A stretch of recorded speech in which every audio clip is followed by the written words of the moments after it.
Good morning, folks. So I just woke up a little while ago, actually, and I took care of my regular responsibilities. I have an Airbnb. My home is an Airbnb, so my guests just left, and I remade the beds, and then I'll do some laundry and stuff like that. And I haven't eaten yet, but I've been hydrating. Here, take a look. Here's my water bottle. That's the big one.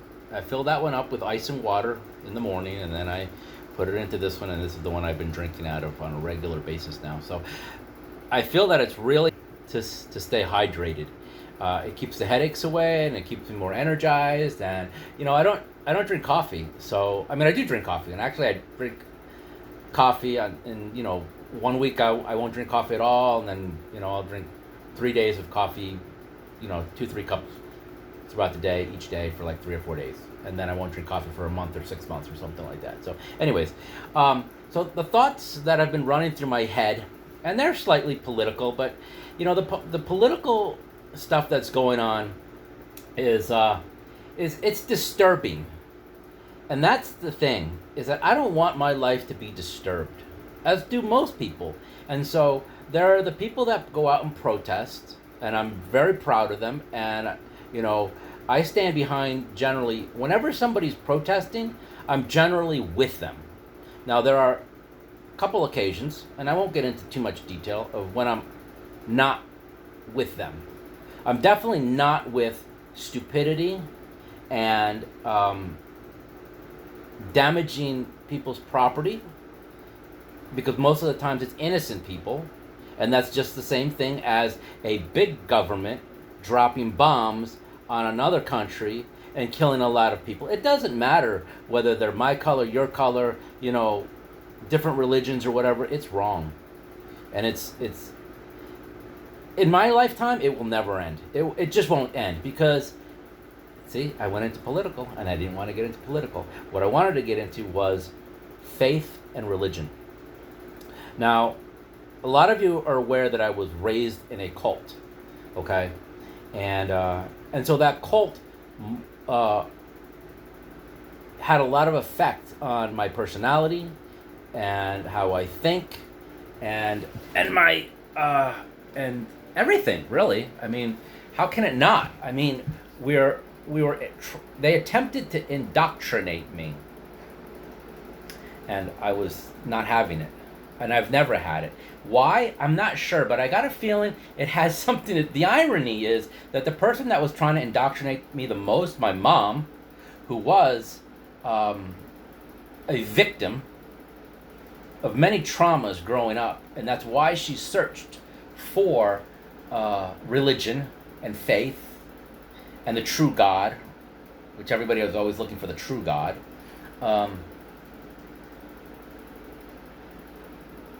She's very stubborn.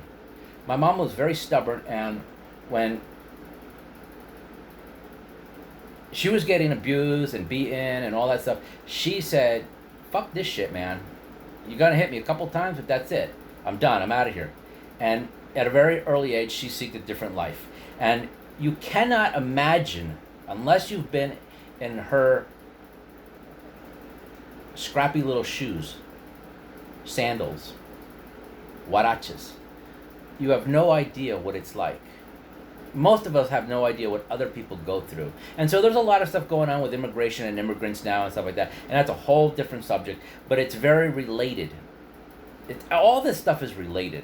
And see, that's the thing, is that my brain is capturing a lot of these little, I call them nuggets or biscuits, these little thoughts. And I dwell on them, I think about them, but I also make decisions based on what I've seen in nature, in the wisest people that have been around me, their decisions, their choices, and their mistakes, okay, their mistakes. That helps me make the better choices for my life. It might not be the best choice for your life, but I am sure, and I guarantee you, or I assure you, that many of the choices that I have made would benefit other people. And I know for a fact that there are some people out there that have changed their lives, or changed some elements or some, things that are going on in their life because of some of the things that I've done, or they see the way I've acted, or the way I move and maneuver. I am not a graceful person, okay? I am not a graceful person. I can sometimes barely walk when I put my pants on in the morning. Sometimes I tip over with one leg in the wrong hole of the, the boxer short or whatever. I'm not graceful. I cannot dance or anything like that. And but in my brain, there is a graceful trajectory. The path that I'm looking at or looking for, or paths, there's grace to it. And I find grace in nature. And so I tend to follow the example of nature the most. Okay, so I've really deviated a lot from my original thought. Now, my thought was about faith and religion, okay? Now, most of you know that I'm atheist, okay? Most of you know my story that or maybe you don't. But my mom sat me down at the age of 11 or so and tried to tell me, I should be happy that I was born and all this stuff. And as my little precocious little brain just said to my mom, and I know that I probably told my grandfather, or the way I responded to my mom was probably the same way my mom responded to her father when he used to beat her, or he would talk down to her, or later on in life when he was telling her how she should be living her life and what she should be doing when she became part of, her independent adulthood life, and also then later on part of the cult that she was. And I use cult because that's what it is. To me, all religions are cults. Okay, all religions are cults, and for you folks that are listening to this, that you have your faith, I don't agree with your faith, but you have the right to have your faith. Just don't push it onto me.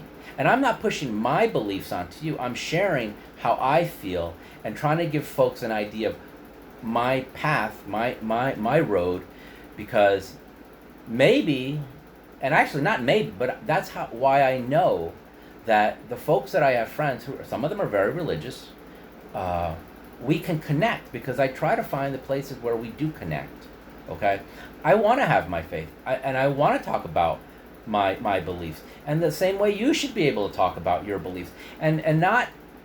That's another subject. I'm jumping to the subject. Okay, let me get back to the original subject. So faith and religion. Okay, so spending the time that I did down in Mexico, I had a lot of time of thinking. Now I have a lot of time to think now. And I enjoy that. I appreciate that, because that's who I am. I'm a very intellectual person. I'm very, very philosophical, and I try to make decisions and choices without emotions. I'm an emotional person. Trust me, I'm a very emotional person, and I do feel things. But I also have that other side of me that's a stone, that's an oak tree, that does not panic, does not, get emotionally involved with blood and pain and all that stuff, because I need to make wise decisions that sometimes other people cannot, okay? And that served me well when I was in the medical field. But I'm no longer in that field, and I'm so glad that I'm not. So anyway, so let's get back to this religion and faith and stuff like that. If you have your faith in your religion, great, that's fabulous. Keep on to your faith. Use the tools and the things that you learn to do the best for yourself, your family, and for humanity, okay? And this is where I jump into the original thought, or what I've been dwelling on several days now, but actually many years, but it's starting to narrow down, and that's why I chose this time now to make this video. Okay, so whatever faith, religion decides that they are the chosen ones. For me, whenever somebody says they are the chosen ones, I'm sorry, folks, there are no chosen ones. There are no chosen ones. We're all equal. Okay, that doesn't make sense to me, that there is a chosen one. So whoever invented that, and you can read your books, and you can read your theology and all that stuff, and all the literature, and it's all man-made. It is all written by man. Okay, you can say it was ordained, or it was inspired by a god. Okay, or heavenly being or whatever, superior being. Okay, and that's the thing. It's always going to be a superior and an inferior See that? Superior and inferior. Somebody's always going to be superior, and there's always going to be somebody that's looked down as inferior. And that's one of the elements, or one of the subjects that is always in my mind, okay? So, in many religions, not all, in many, folks are told, you need to go spread the word, okay? And so, spreading the word is fine. If you have something you want to share, I mean, that's why we have social media. If you have something good that you want to share it.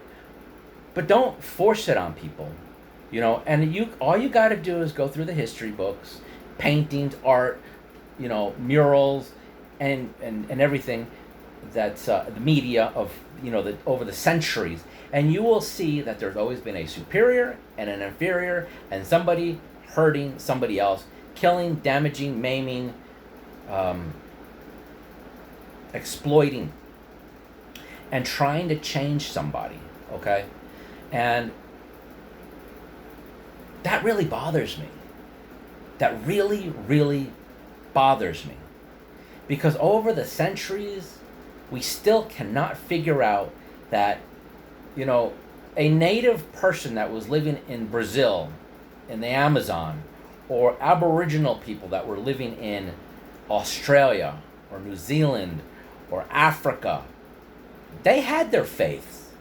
They had their engineering minds. They had their connection with nature.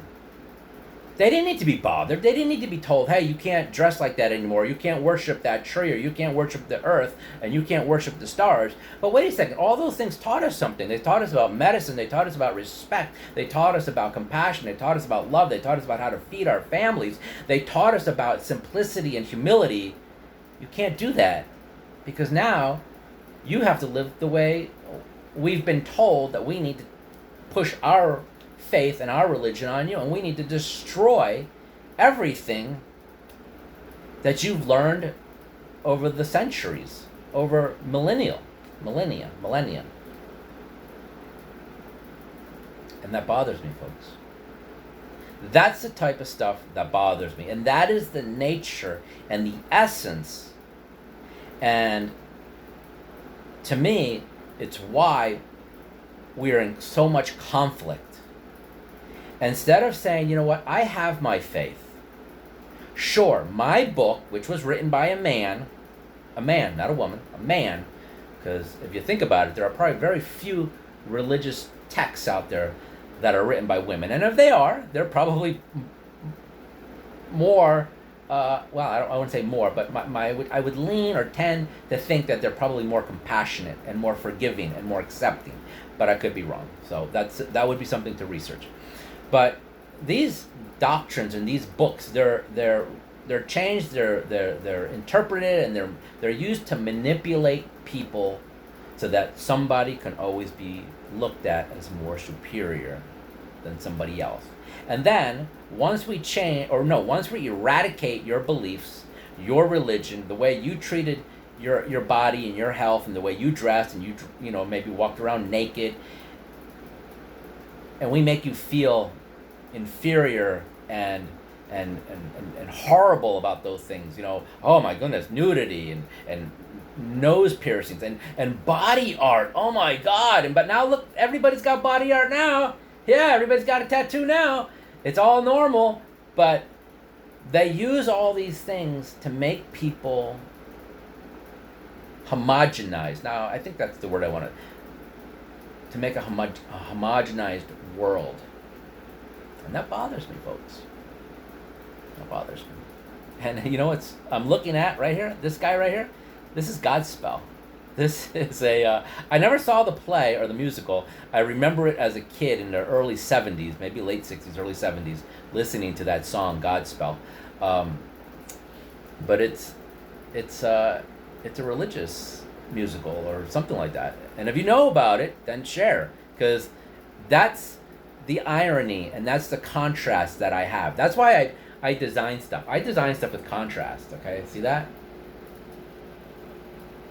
So it's interesting that I have this right here because I'm talking about faith and religion, okay? And once again, if you have your faith, use your faith. And when something's going wrong and out the window and you're stressing, That's when I usually ask myself, why are you not relying on your faith? Why are you so scared? Don't you have faith? Okay. Is your faith only important and valuable when you want to share it and try to show everybody that you're a religious person, but when something goes to hell, literally, then you don't have faith, then you're freaking out? That's what I don't get. I don't get that. I mean, am I gonna freak out someday? Probably, and I hope not, man. I hope I have a really nice big fat joint and a good friend that's gonna supply me with good weed or something like that to keep me chill, man. Because in reality, folks, that's all we want. We just want peace.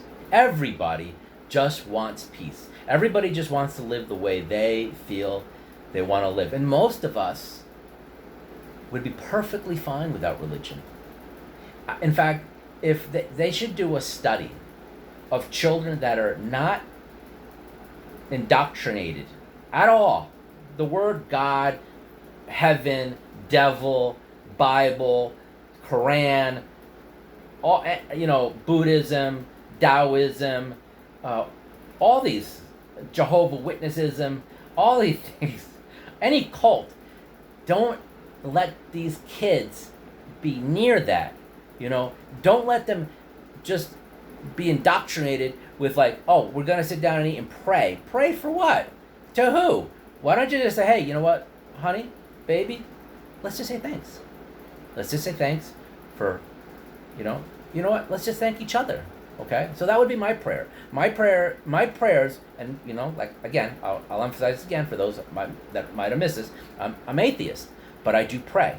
And when I pray with my mom, or when we were alive, and she gave me the honor, because it was an honor when she said, son, it's time for you to pray. You're the man of the house now. Yeah, it took me 50 years to become the man of the house, but that was fine, because I knew that was a huge honor, of a lot of respect, that she finally, we as mom and child, reached a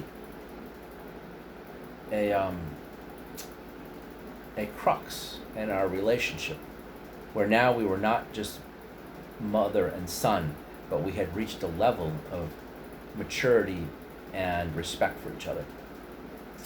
And so when she would ask me to pray, I would pray to her God. I would say Jehovah. But it wasn't for me. It was for her. Because I knew that she only had a few years left to live. And what greater gift could I give her than to honor her life? Because her faith was very important to her. I didn't agree with it, and she knew I was atheist, but by this time now she wasn't really, her mind wasn't completely there, and so it was okay. Because it soothed her, it calmed her, and that was very important.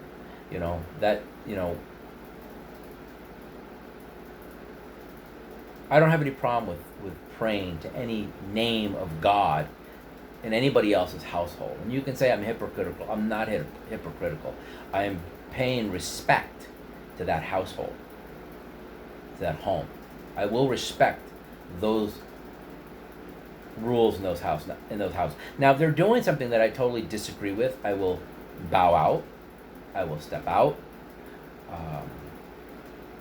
I may not return, or I may not go. Or if I know that something's not to my liking, like it's really out of, it's unhealthy, it's mean, it's corrupt, or whatever, I don't want to be part of it. But my mom's heart and my mom's soul, like so many people, like most of humanity, has a good heart, because we all want the same thing. We want to be healthy. We want to have people kind to us. We want people to understand who we are. And that's the problem, that most of us don't understand who the other person is. We don't understand where they're coming from. We don't understand their lifestyle. We don't know their history. And that's a problem, because most of us don't take the time to ask. And it's not that we don't take the time to ask. We don't have the time to interact maturely, intelligently with other people.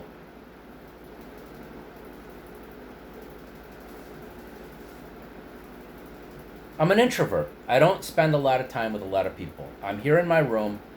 I'm making this video. It's quiet. There's nobody home now. Um, my mind is free to roam, to go down all its paths and roads and creeks and streams and all that stuff. I make the decision daily to have my my comfort zone of solitude, quiet, because it allows me to think and it allows me to project and share my thoughts as clearly as possible. Maybe they're all over the board, but they're open to discussion and they're here. I share what I share because I want folks to question things. I'm not here to offer answers because I'm asking myself things every day, but I'm also observing things. And I also look at history. And I don't want to repeat history unless it's good history.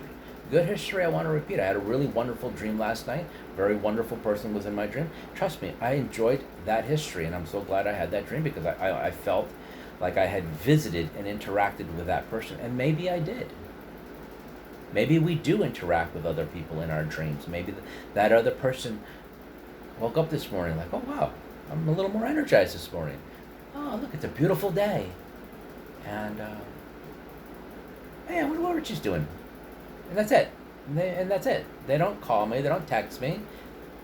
But maybe we communicated. Maybe that's the original social media. I'd much prefer that than this. But anyways, so back to the faith.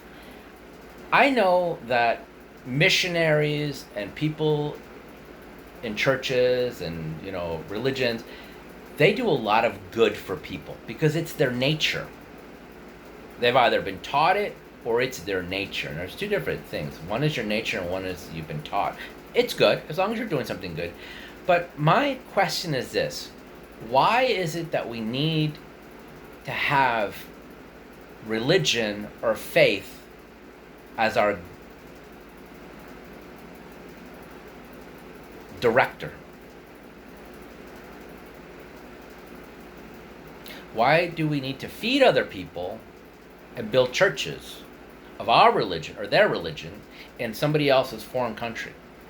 Why can't you go there and just feed them and you do your own faith? And if they see and they like what you're doing, hey, I'm curious, what's your faith about, But not push your faith onto something like that. That's where I have a problem with that. Because I feel that we're going to feed you and we're going to take care of you and we're going to teach you things. But the pro quid is you got to read our books. And that stuff that you're teaching there is wrong. It's unholy. It's dirty. And it's not the true religion. And you're not listening to the word of the true God, the one and only God. And that's what I have a problem with. That pro quid. Because you cannot complain about a government doing that, but do it yourself in the name of faith or your religion. It's a question, but it's also the way I feel. That's what I've been thinking about. I know that there are good people out there. I've met them. I've seen them. I've been with them. I've experienced their work. But can you imagine if we just did good things just because that's what we see in Mother Nature? Just because it's the right thing?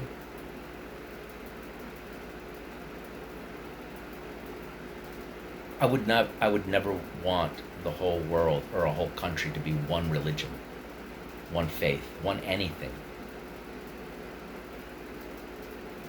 That's the biggest problem right there, I believe.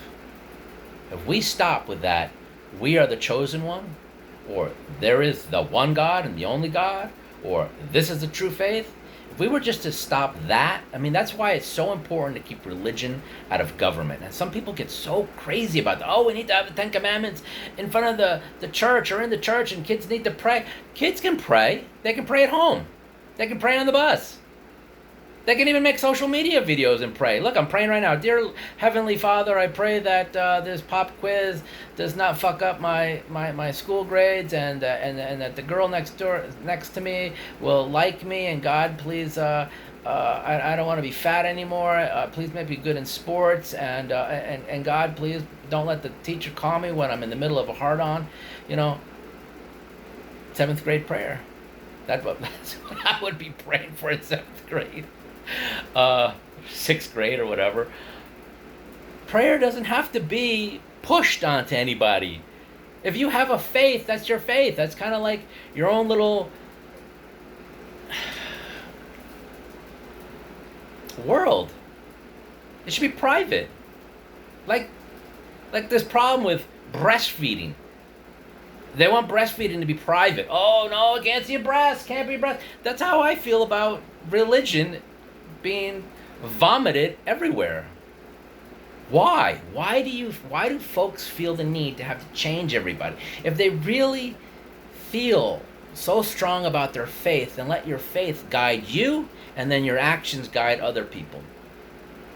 But you better be ready to be accountable for your actions then too. You know? And what is that? Don't be the first one to throw a stone, or everybody must get stoned, or is that a Dylan song? I don't know. But you know what I'm saying? It's like, don't cast the first stone, or something like that. I'm not. My brain has started to think humorously now instead of seriously, and so I'm not. I've kind of deviated from my original thought. But what do you think, folks? Can you do good without having to ask somebody in return that they need to do something for you or for your organization? That was what I've been thinking about recently. And there's a lot more to it, but that's pretty much it. All right, folks, I got things to do. Like, I need to fix my hair.